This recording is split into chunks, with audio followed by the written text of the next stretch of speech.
Miss হবে না আপনার পছন্দের টিভি শো। দেখুন জি5 অ্যাপে একদম ফ্রি। আমার বিন্দু মাত্র ধারণা ছিল না সানি এই সমস্ত কাজ করে।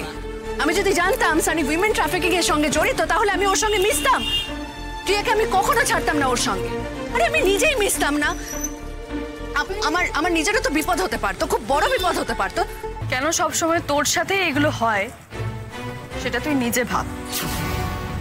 তুই কি কি করেছিস সেটা একটু ভেবে দেখ। আমাকে কৈফিয়ত দিতে হবে না নীলু। আচ্ছা সানির কপালে কি লেখা ছিল যে ও একটা ক্রিমিনাল? আমি বুঝবো কি করে? নীলু, টিয়ার সঙ্গে যে সানির রিলেশন চলছে সেটা অনেক আগে তো সূর্যর সঙ্গে আলোচনা করা উচিত ছিল নাকি? বল, ছিল না? আমি তো একটা কথা কিছুতেই বোঝাতে পারছি না, যার সম্পর্ক সে যদি কমফোর্টেবল না হয় নিজের সম্পর্ক নিয়ে কথা বলতে, তাও যদি আমি জেদ করে তাদের সম্পর্ক নিয়ে কথা বলি, বাড়ির সবাইকে জানাই, তাহলে তো সে সাংঘাতিক কিছু একটা করে বসতে পারে। তখন আমি বাড়ির সবাইকে কি করে বিচার সভায় বসাই? হ্যাঁ, ফস করে টিয়া যদি অস্বীকার করে ওদের সম্পর্কের ব্যাপারে, তখন আমি কি করব? তখন তো বাড়ির সবাই আমাকে অবিশ্বাস করবে, তাই না? আচ্ছা তোর কি মনে হয় এতদিন ধরে এটা কি চলছিল? ছেলে খেলা চলছিল একটা? টিয়া এত ইন্টিমেটলি মিশছিল ছেলেটার সঙ্গে, তোর কোনো দায়িত্ব ছিল না? নীলু, টিয়া বাড়ির কাউকে জানাতে বারণ করেছিল, এটা কোনো কাজের কথা নয়। আফটার অল সূর্য তোকে বিশ্বাস করেছিল টিয়ার ব্যাপারে, ভরসা করেছিল তোর ওপর। তোদের দুজনের এতগুলো দিন, এতগুলো বছরের সমস্যার পর আবারও তোকে বিশ্বাস করতে শুরু করেছিল।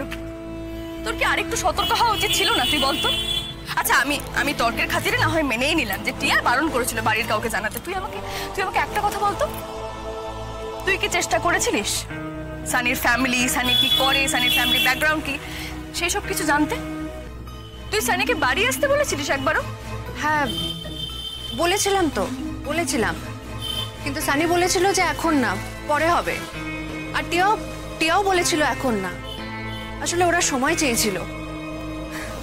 সানি টিয়াকে বোকা বানিয়েছিল, আর সানির তো বদমতলব ছিলই।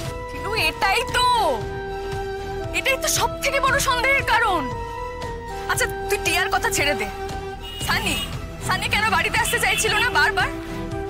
মানে একটা ছেলে একটা মেয়ের সঙ্গে প্রেম করছে, তার সঙ্গে ইন্টিমেটলি মিশছে, অথচ তার বাড়ির লোকেদের সঙ্গে মিট করতে চাইছে না। এটাই তো সব থেকে বড় একটা সিগন্যাল, সব থেকে বড় সন্দেহের একটা কারণ। আচ্ছা তুই তো এতবার মিট করেছিস ওর সঙ্গে, ওর ফ্যামিলির কারোর সঙ্গে পরিচয় করতে চাসনি? হ্যাঁ, কিন্তু সানি বলেছিল যে আগে ও বাবা মাকে রাজি করিয়ে নিক তারপর। দেখেছিস, তোর সামনে কিন্তু সমস্ত রকম সিগন্যাল ছিল। সানির যে ঝামেলা আছে তুই কিন্তু বুঝতে পারতিস খুব সহজে, তাও তুই চোখ বন্ধ করেছিলিস। আচ্ছা এবার তুই আমাকে বলতো নীলু, কেন তোর উপরই সবাই সন্দেহ করবে না? দিদিভাই আমি মানছি আমি ভুলগুলো করেছি, এই ভুলগুলো করেছি আমি, কিন্তু তার মানে তো এই নয় যে আমি সানিদের দলে। দিদিভাই আমার না খুব ভয় করছে আমার। সানি আমাকে ফাঁসাতে চাইবে। এতটা ঘাবড়াচ্ছে কেন নীলু? সানির কাজকর্ম নিয়ে ওকে সত্যিই কিছু জানতো না? এত ইনোসেন্ট তো আমার দেখে মনে হচ্ছে না নীলুকে। সেটা যদি করেও থাকে সানি, তুই যদি সত্যিই কিছু না করে থাকিস, তাহলে কেউ চাইলেও তোকে ফাঁসাতে পারবে না নীলু। জি5 ডাউনলোড করুন আর সব এপিসোড দেখুন একদম ফ্রি।